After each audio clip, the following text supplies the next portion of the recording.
reviews, news, deep dives into filmographies, and really whatever the hell we want to talk about from the movie world. This is the Vick Flicks podcast on Nashville Movie Dispatch.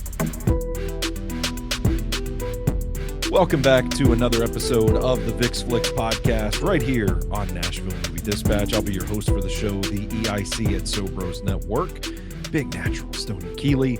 You can follow me on social media at Stoney Keeley, collectively at Sobros Network, and of course, you can check out all of our work at NashvilleMovieDispatch.substack.com.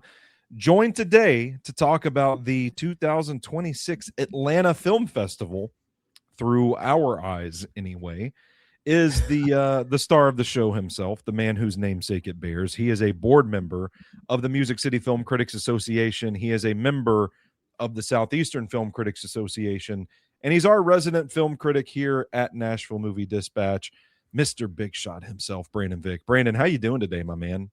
I'm good, man. 50 years. This was the 50th anniversary for these Atlanta film folk. And it is, do you realize, I'm pretty sure the first Atlanta Film Festival we covered was in 2019. Yeah. And it might have even been 2018. I want to say it was 2019, and it's when I went down there by my lonesome. Mm-hmm. And for people that don't know, I was standing in line for a Miles Davis documentary and saw Paul Giamatti. That's my claim to, like, that's what I remember the most, is seeing him and just wandering around. Like, this was not like a red carpet thing. He was literally, like, I think he ended up sitting upstairs. Someone told me who worked there. But yeah, and I think it's when he was filming Billions, that Showtime show. Yeah. But that's the thing about this festival, man, is they always seem to have a headliner down there. They get legit people. Paul Giamatti is a headliner. Keep your smart ass comments to yourself. Like this year, they did a screening of Weapons with Josh Brolin there. Yeah, and they had a movie cool with Danielle Brooks, who was in The Color Purple. Yeah, and has been in a lot of different stuff. And I mean, yeah, they had, like, I think the director of Spectacular Now, or the writer of Spectacular, like, they have all kinds of different people. I'd say James. I wish James Brolin went with his son Josh there to Atlanta, but Josh Brolin would have been awesome, and he received some kind of award from them, too. So that would have been neat to see. As long as we've been covering this festival, which, from us, it's only about a 3.5-4 hour drive down the road to Atlanta for this festival. They've always kind of stood out for these marquee events. And it's been, to me, I mean, I don't know what you would say. You're probably more well-versed and well immersed in this world than I am, but Atlanta kind of feels like one of the tentpole film festivals, at least in the Southeast, every year. Oh yeah, that's 100% right. Going there, because they also did some virtual stuff, obviously, during COVID and everything, but going there, I love how the setup is. The Plaza Theater is like the main one, and it's a fantastic theater. But around the corner, like, they have different stuff. It's all very walkable. It's not in the heart of Atlanta. It's on the outskirts of it. You're not. It was so easy. I think it's like a Publix or a Whole Foods. I would park there every day, and you just got on the sidewalk, and there's pizza places, Mexican restaurants, and I mean, there's all kinds of stuff. Like, I hope they never change the location. We've talked about, here at home in Nashville's crazy venues, the sprawling nature of it. It's all over. Where it's from one Nashville to another, and I think one is in Chattanooga Aquarium. But I have always loved the way Atlanta had it laid out, and we were really looking forward to going this year. But we, I think we put in around January or February, but unfortunately, we received actual confirmation, I think maybe 9 days before the festival. Yeah, that's tough when you have day jobs. Yeah. I And mean, you're supposed to get a hotel within 8 days. That's a little tough too. well, and we had every intention of going down there. For some of it. We can't take off for a whole 2 weeks, and that's a good little chunk for a film festival. And Nashville kind of used to do that, and they've gone down to 8 days, maybe. I think it's a little less than a week, but yeah, I mean, I would have loved to just gone down there, even if it was just for a few days, to enjoy, like you said, some of these special presentations, marquee things, because they had I Love Boosters, which is Boots Riley's new flick that comes out at the end of the month. They had I Want Your Sex, which was a big thing from Sundance with Cooper Hoffman and Olivia Wilde. What was that? Power Ballad, the new Ballad with Paul Rudd and Nick Jonas, the new Carney movie. Who he directed Once and Sing Street. Mm-hmm. So that's a good one. Obsession. Everybody seems to be talking about. Oh, I really want to see that one. That looked good. And then Over Your Dead Body, which is playing in theaters now. Yeah, actually, I think I just saw a thing where McCash saw that. Yeah. So it was, man. I was looking forward to going for a couple of days, but it is kind of tough to pull off. Like, we started having the conversation, like, I guess we're not in. And yeah, that's true. And then listen, if so, that would be fine. Yeah, it's their you kind of have accepted so. it. But then when you do get it, and it's a very exciting email to get, then reality sets in. It's like I remember having those conversations in late March and being like, man, I haven't heard from them. I don't know if this is going to happen. And then thinking like, well, what if this is an 11th hour thing? I've got to at least give my day job 2 weeks notice if I'm going to take time off. And I didn't want to book us a hotel room to go down there and then not get accepted, but not know in an acceptable window to cancel. So we were kind of stuck, and ain't nobody want to pay for a visit you don't get to enjoy. Yeah, we got kind of stuck there, and it stunk because I think I can speak for both of us when I say this is usually a pretty well curated festival. I mean, I love when we have done it. It's been great. Now I will say all things, all things said, I do like when the email comes in, they give you a whole thing, and we were very lucky to have a lot to choose from even before the festival started. And I really liked how they did that. And I think that's sort of what you're speaking to as well, is that I love the way they do things. I kind of just wish to the press they would just send that confirmation email a little earlier. That's all. That's really the bottom of it. Is I would have loved to have known at the beginning of March, or April. Sorry, I actually forget, like we're in May, but even beginning of April gives us some time to ask off, and it's just things like that. And listen, maybe we were at the bottom of the barrel and they needed more people. I mean, it's true. There's people out there who may have gotten a confirmation email on Valentine's Day. So I don't know. It might just be an us issue. I would have loved to have gotten more I'm on like 3 weeks earlier would have been nice. End of March, early April. I think we could have done something. I think we could have gone down there and been, in the action. But anyway, we were able to get some stuff, and we were able to watch it here in our homes, and I think we did a pretty good job. So yeah, our coverage is virtual this year, which we can just jump right into the films that we were able to see here, Brandon. Yeah. I'll start us off with I didn't Gas see Station Attendant. Yep. Oh, go ahead. Sorry. Well, I was going to say I saw 9 films total. I think most of them were features, and I think three of them were documentaries. But you actually watched some of the shorts, so I was going to let you kind of talk about those, because I did not get to see any of those. But before we get to that, the Gas Station Attendant, which I got to see last year. But you have a fantastic review on Nashville Movie Dispatch about it. I know you're a big fan of it. Yeah, I just wanted to mention that in passing because I know that you and I talked about it a little bit when we saw it at last year's Nashville Film Festival. Yeah. I've told you this before. Like, I love going to festivals, but there is a drawback to them when you see something that you really love and you know I'm probably never going to see this movie again. In 2027, you might see one. Yeah, Well, listen, it just goes to show you that, and I literally got a film to watch that comes out in a couple of weeks that was a big hit at South by Southwest in 2025.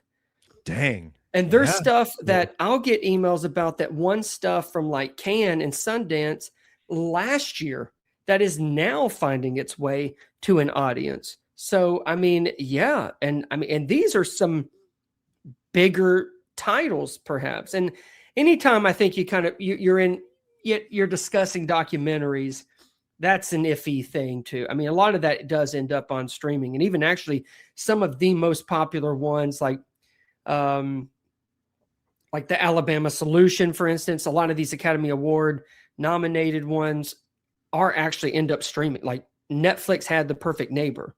Like some things just are streaming anyway, and they're the ones that, kind of get the most, people are talking about. But what are the odds that it's going to come out in a theater? That's yeah, and I look at a film like Porcelain War, which we saw at the National Film Festival, and it got a little traction, but even then it still wasn't like, I don't remember it ever screening in a theater somewhere. I think it was streaming on somewhere, but I think it did make it somewhere, but I do remember, and actually I want to think it was like even like a PBS type thing.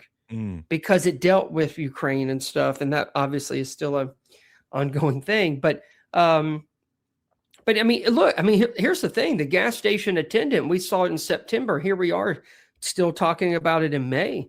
So that just goes to show you it's on a hell of a run. That's why when I saw that it was not only a part of the festival, but that it was available for advanced viewing via press credentials, I was like, man. I want to watch this again, and this time I wrote a full review of it. I was able to get it up before the screening, so I don't know if we sent anybody from Nashville down there, but hopefully people maybe somebody were aware of it, because it's a great, just salt of the earth portrait of a life documentary that, I don't know, it really rocked me the first time I saw it. So I was happy to write about that. That is available up on NashvilleMovieDispatch.substack.com now.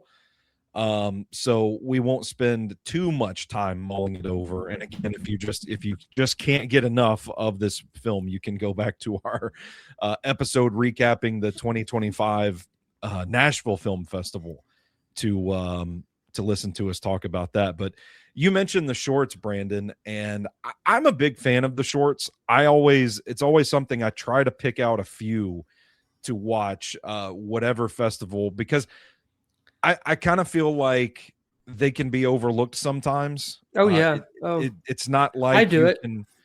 It's not like you can just pick and choose. I'm going to go watch this, but not that. Like, you're usually watching them in blocks where it's like, hey, here's several of them. And it's, I get it, but it's awkward when you want to see one of the shorts, but you've got to sit through like 3 or 4 of them before you get to the one you want. So whenever we get the little, the little list of what's available ahead of time to the press, I always try to pick out a few to watch. It always gets to a point where I will see something and I'll think, oh, well, what's this about? And then I realize, oh, it's actually like a part of a whole thing with shorts. When I think, oh, maybe this was a documentary or a feature length, it'll say, oh, it's a part of it. And I was looking at stuff on the virtual cinema and some award winners, and I realized, oh, that's actually a part of the whole shorts thing. But I'm really bad about not watching those, and I should. And I know, like, from previous film festival runs to which you and I have talked about, but you're a lot better than I am. I really focus on features and docs, which I did this year as well. But I'm always interested in seeing like, oh, you know what? I should try and catch that, or especially those that end up making their way, like as we start talking about award season and things like that. Yeah. So I watched 3 from Atlanta Film Festival 26. I watched 1-800-GET-SEXY, which is, man, it's one of those things you put on and it's a vibe in and of itself. Very stylistic, very humorous. We kind of get a taste of life as a phone sex operator. We kind of tap into what it means to escape the mundane in favor of our deepest desires. It's a pretty fun, easy 15 minutes that kind of, I don't know. I watched it and kind of felt like this is the sort of creative spirit that is highlighted when you can take subject matter like this and kind of cram it into such a short time frame. It was I thought it was very vibrant, funny, and nice and tight at 15 minutes too. I watched one from Ivy Redding called In the Garden, which was a very, very moving, very beautiful documentary short. This is a documentary one. Yeah, this is basically Redding kind of giving us a snapshot of her mother's life. It's told via long form poem. It's beautiful, discussing themes like connecting with our roots, like the love of our family, what home feels like. To borrow a term from Tracy Lawrence, time marches on, like how the years pass. Hell yeah. Paint like me a Birmingham. But I get it. It is set to the sights and sounds of the South during the summertime. And again, I come back to the skill it takes to create some of these shorts. Ivy Redding manages to fit a lifetime into an 11-minute short, and it's done so in touching fashion. So that was one that was really easy and really impactful. But I think my favorite of the 3 that I watched was a short from Anthony Prince Leslie's called Buy a Hair. And it's about two people in the city whose paths kind of, just barely cross at multiple times.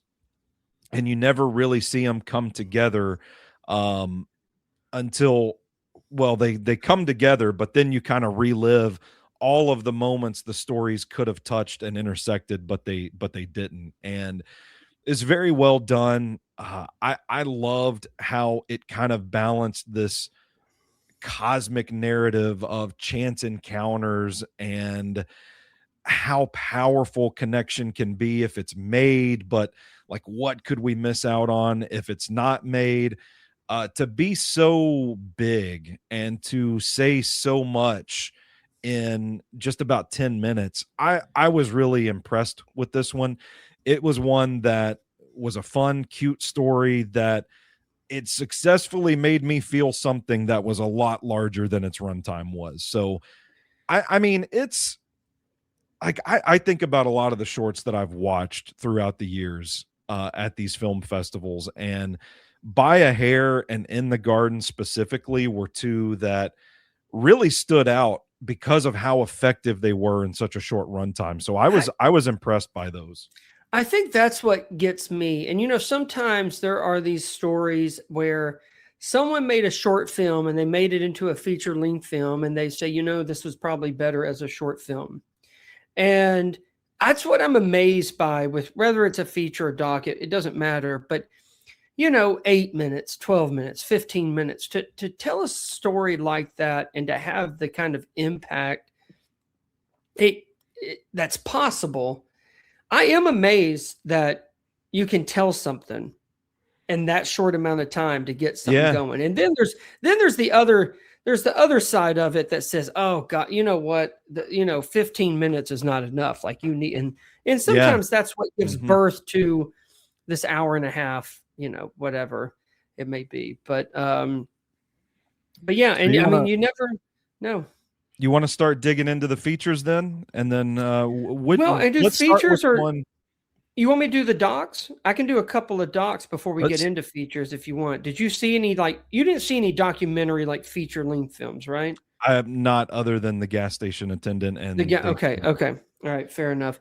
Well, there's one that I ended up, initially I wasn't thinking I was going to watch it, and then I did, but it's called Land with No Rider. And it's very much where you were talking about kind of the salt of the earth. Like, we are really just kind of been dropped off into this spot in New Mexico. And they tell you that, like, you know, however many years and years and years ago, it was full of like cattle and it was really thriving. And now it's like, it's so desolate, and even the people there, it's like, it's really about isolation, loneliness. It's like this drought where it certainly is not, the place is not what it used to be. And so you kind of see the different ways people kind of live off the land and who they are. And they sort of focus on kind of these 4 guys, and they're all very different. They're all at kind of different parts of their life. A lot of it obviously is like, well, you know, we have, you know, we've got good land, and there's others that's kind of there's one that's kind of the way farming's done now and how innovative it can be, but obviously it's not of the old ways on how, you know, they were able to do it. And it's I liked it. I think for some it is very slow, and there's not really, I mean, there's a story there, but it really is just kind of getting the feel of who these guys are in a place that used to be something that it clearly isn't now, but sort of how either they've come to accept it, or in one case with this one farmer who works for this family on this kind of innovative farming, like, this is the future, this is how it is, but clearly it's of a bygone era. It's of a way of life that a lot of us just don't know, couldn't identify with. It is, I mean, there's some that really do live off the land. There's this one guy who's like, it's kind of a running joke of how many wives he's had, but he goes to the pool hall every day and he drinks, you know, he has his Bud or, you know, Miller Lite. That's like, there's just, it's really just sort of like a hangout film, but it does touch on the richness of the land and what it used to be, and just of what time can do and what progress can do, but also it's sort of like we've lost the beauty of it too. And I think there's a very much of kind of a recall of like, I wish we could still kind of have this. So it's striking in ways. And then other times I feel like we're kind of going back to the same thing, and they're kind of saying the same stuff, and, you know, but it certainly represents of a bygone era and of a past time that it's just not coming back. So that was Land with No Rider. The slice of life stuff, man, that always hits me 10 times harder than anything else. I mean, some of these guys, if they said that they lived in Gladeville, Tennessee, I'd say, oh yeah, that's right. That makes sense. He could be at the Gladeville Diner. I could see that. So what else did you watch from the documentary selection? Well, there's another one. And again, I did watch a few, but there's one that is about B.F. Skinner. Oh, okay. And it's called B.F. Skinner Plays Himself. Now, if you don't know who B.F. Skinner is, he's basically this kind of psychologist, all about the American behavior, and sort of if you can train them to do, there's a thing that he did with pigeons, and that it basically, he was very controversial in kind of what it was, because it kind of deals against that free will that you think a person has, but you can almost learn to teach anybody anything and to do anything. So it's almost kind of like taking over the mind and making them do something that maybe they consciously are not aware of, but of repeated patterns and everything. So there's a whole thing on the, and what's interesting is this is basically old footage from a documentary that's supposed to be made. And it's funny because in this day and age, it's very much a lot more common. But he had a lot of say-so in this documentary. There were certain things that he did not want them to show, and that there were things that, in locations and things that they were going to do, and they're not going to show this. And if they do show it this, it needs to be portrayed in this way. But then there's also sort of this exploration of who he was and what he was trying to do, and then the people that would kind of challenge him along the way. The best thing I can say is I think this was a nice introduction to him if you just don't know anything about him. Sure. But obviously there is sort of at a kind of an arm length distance, because the whole, part of it is him controlling the narrative of who he is and what he's doing and everything like that. But it made me kind of want to go and like learn about other things, like learn more about him. Sure. But this documentary kind of is just a nice introduction. I don't think you get a whole lot out of it, but if you don't know who he is, then yes, I think it's kind of like, that's funny that he was like, controversial in that way. And obviously what's been, built upon his thesis ideas and everything else. So there's a scene where he's on, I don't know what talk show it is, but him and Dennis Hopper, and Dennis Hopper is very much into like, he's the Easy Rider stage. But I love like their little back and forth and sort of what Skinner wanted to do and was hoping to do. And so it was interesting enough. I feel like this is for people who really just don't have a clue about what he's about. I will say that those are the two that kind of stuck out in my mind. Yeah, that's a pretty cool feeling though, when you do go see one of these documentaries that kind of inspires you, like, you know what, I kind of like to kick around, get some more info and learn a little bit more about this. But then at the same time, there's one that's like, there is a better documentary to be made about him. I like the approach of taking this footage and then kind of showing like the way he was trying to control it. And so it allows that peek into sort of who he was and also, trying to protect himself and maybe, obviously to some extent his work, but it's not like it's a piece, and it's not really the whole thing. But like I said, if you don't know much about him and stuff, then it's definitely worth watching. And I mean, it's only 70 something minutes or whatever. So, I mean, it's, like I said, if you don't know who he is, then it's a nice little thing of like, okay. And if it does lead you to like see what he's about and read his stuff, then I guess, it succeeds in that way. Yeah. So let's talk about a few of the narrative features then. I'll start us off here as we shift gears. Okay. I want to talk about Mudville a little bit, because I thought this is one of those films, and I think depending on how you frame it, when you say it's a quote unquote festival film, some people might lean negative. Some people might lean positive. I kind of look at it as a festival film in the sense that it really is a testament to the true, unwavering spirit of creativity. I think the way that it is done is a celebration of the DIY spirit as well. Okay. All right. I think the story, the premise is really gnarly. And I think it's like, when you read more about the film, this is something. Is this the baseball movie? Yeah, it was written by Adam Penny, and Adam Penny's family plays the actual family in the film, minus the lead and Ray Patterson. But yeah, it is, the premise is basically which is also kind of one of those like festival ideas where, filmmakers just get free reign. They're just going to make their movie and they're going to run it at the festival circuit. And sometimes you don't know, like, this might not have any mass appeal at all, but it's still really cool. And I think this is one of those instances where you kind of read about it, and the premise is like a washed up baseball player that kind of threw it all away is trying to get back to the big leagues at 47 years old. Like, he's an older guy hanging on to the dream. drinking way too much, and just kind of languishing about life.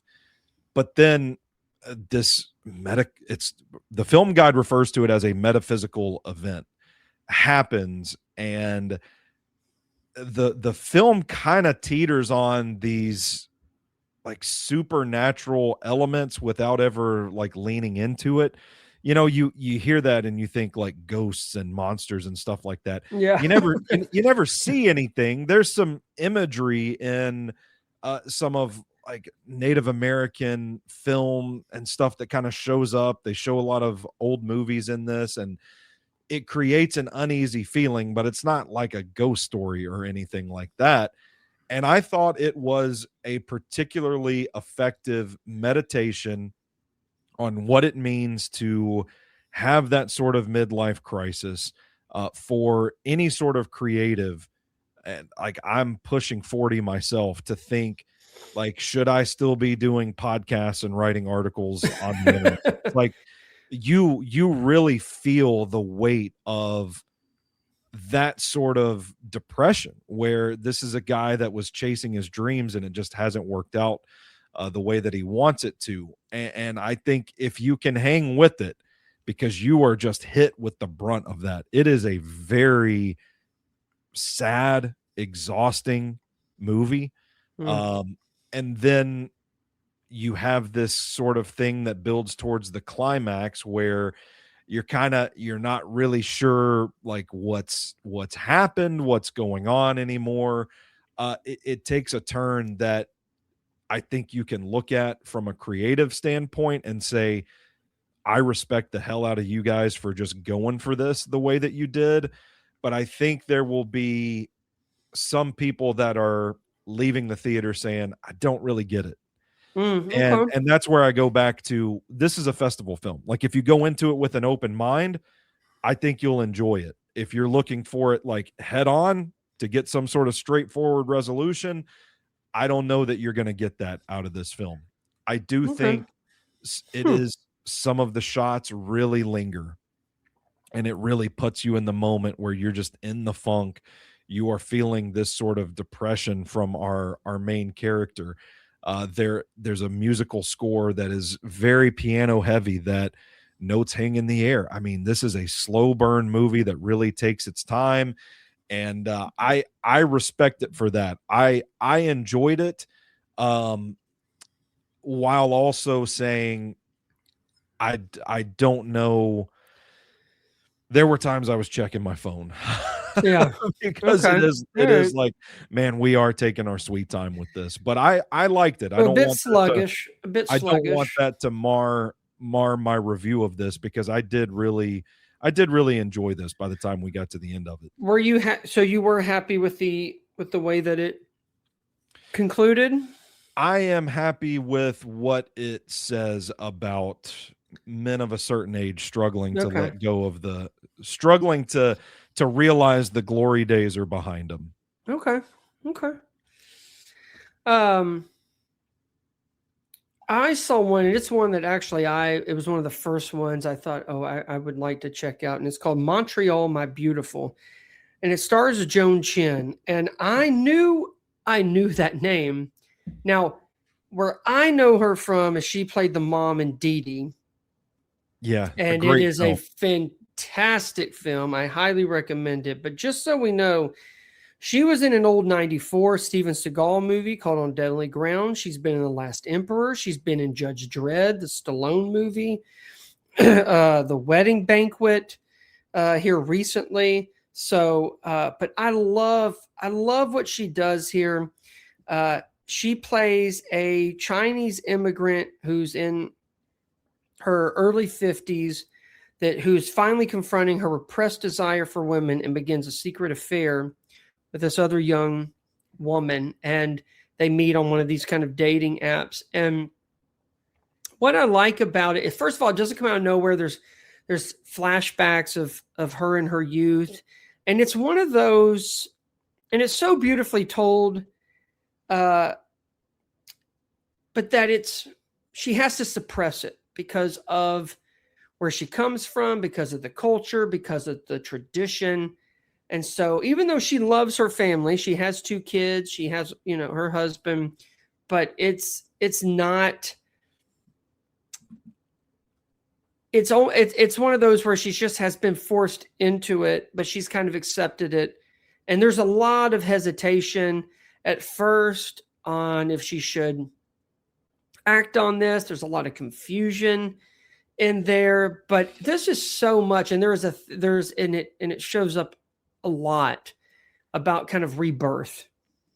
And it is very much that. It is and especially for her, of kind of finding the woman she's always been, but being able to accept it and be able to, in many ways, come out as this woman in this day and age, no longer oppressed, but really kind of in her feelings and love who she wants to love. And Joan Chen is sensational. And I really liked it. Probably the best feature film I saw. I loved how they kind of played into it, and it's very endearing, and it's all very like softly told, where it does, like, everything makes sense. And it's not that she just wants to abandon the life that she has, and that's not what it's for. And honestly, at the end, it's not even, it is that relationship helps her, but it really is about her. And it's almost like this whole kind of reinvention and self-discovery. And it's, I thought it was really beautiful in the way that they share this story. And it's of a woman that is in her kind of midlife, not a midlife crisis, but just something of like not truly being able to be who you are for so long. And then having that courage to act on it. And obviously there's things going on at home that's not great either. And so, I mean, but it all kind of leads to this, explosion of like, this is who I am. And it's sort of like trying to make up for lost time, even though her heart is very much with her family. And it's quite a struggle to see. And anyway, Joan Chen does a great job. So Montreal, My Beautiful, I quite enjoyed.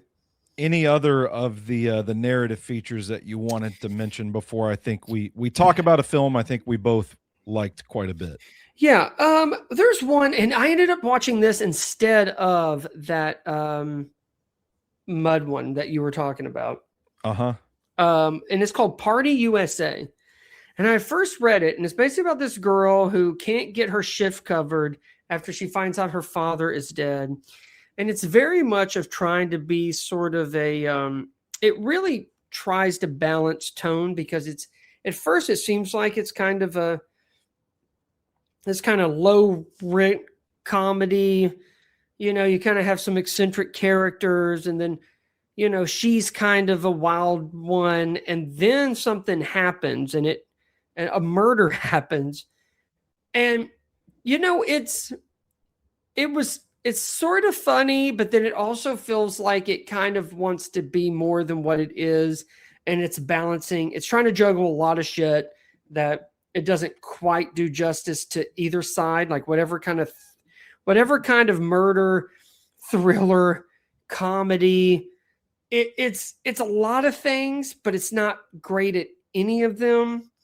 And so I was a little disappointed by it, because by the time it ended, it also, there's a lot of cliched stuff in this, and especially the way it kind of ends. I did appreciate the lead character and the way she was just like, it just seemed like she just stepped in shit wherever she went and trying to cover it up. And she does a pretty good, she does a pretty good job at it. But yeah, it was funny because as I'm reading it, it's sort of like, okay, and part of the beauty of film festivals is, right, you don't quite know what you're getting into. Right.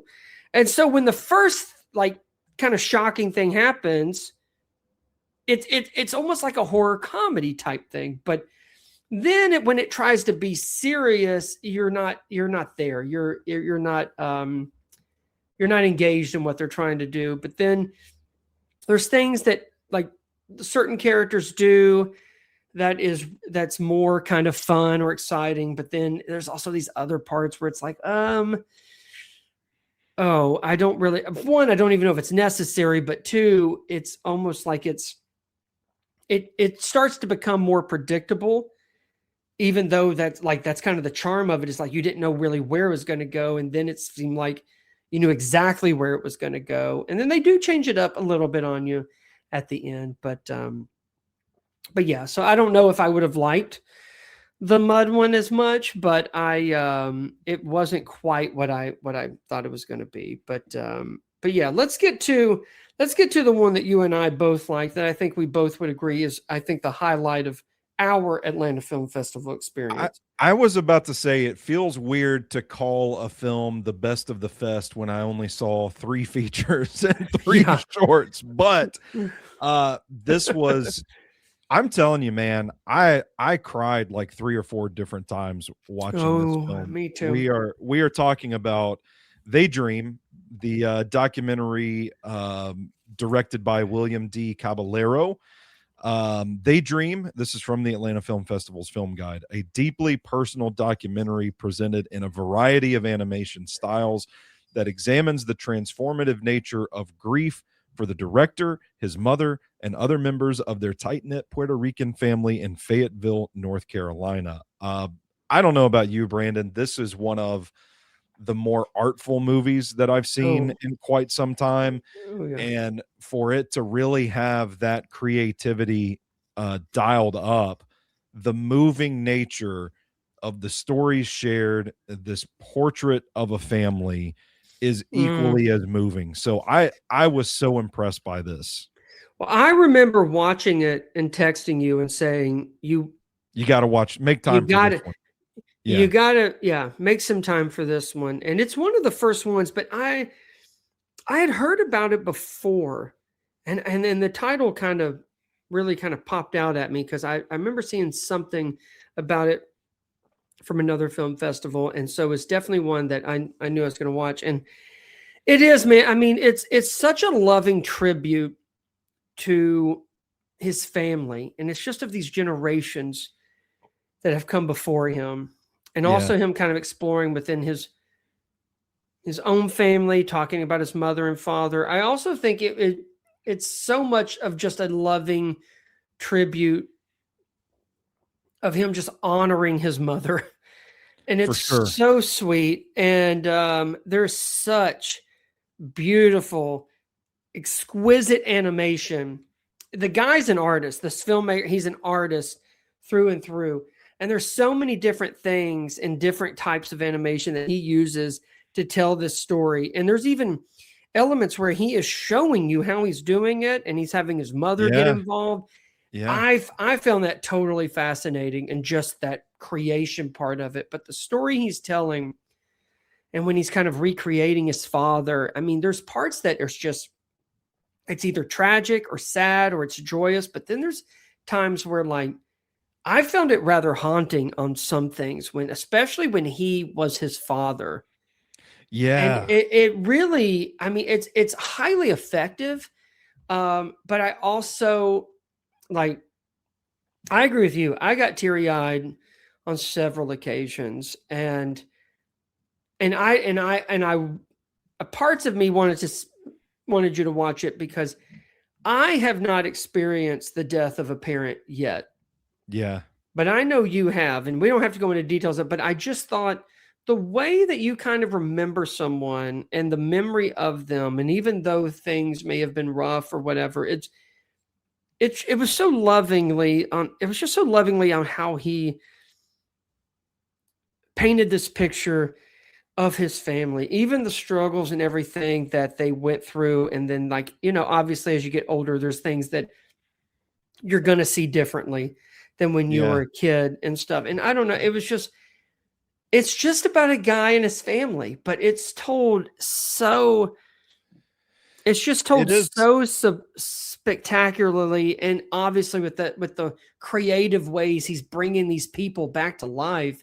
Yeah, it's amazing. But yeah, I mean, I thought it was particularly effective that how he didn't really shy away from the complicated nature of some of his relationships. He didn't Yes. really shy away from some of the hardships that they faced. And Yeah.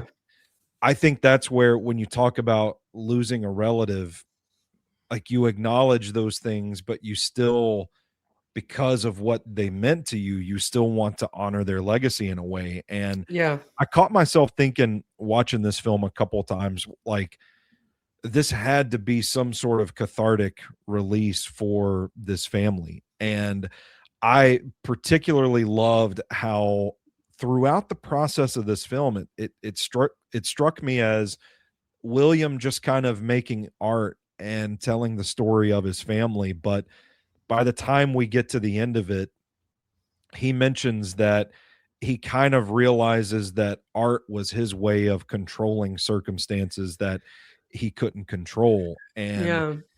there is a scene near the end where he kind of realizes how much of the life that he has, and he refers to it as his liberation from those Hmm. circumstances, Hmm. came from sacrifice from his mother. And I think Hmm. that is something that really cuts to the core of a lot of us, that, it kind of goes to show you that it doesn't matter what you've been through in life. Like, we've all been better, because of the sacrifices made by our parents and the generations before them as well. So it was just, Yeah. so, like I said, it was touching. I am not Puerto Rican, Yeah. obviously, No, me but neither. Me neither. you see instances of your own family watching William's story, and I Oh think yeah. that was what was so particularly stirring about this one. But it was, man, it was easily head and shoulders my favorite of this festival run. Mine too. And it's actually one of the best films I've seen this year. I was really Yeah, taken aback by a lot of it, and his love for his family and especially his mother. Now I won't get too much into the ending, but there's things like that where I think every child hopes they can do that. yeah, It's the appreciation, but also to show like, hey, this is um, you're recognizing it in that moment, and then that comes with time and age as well. And I'm one of the things that stuck out to me was one of the kind of more difficult conversations he has with his father about his sexuality.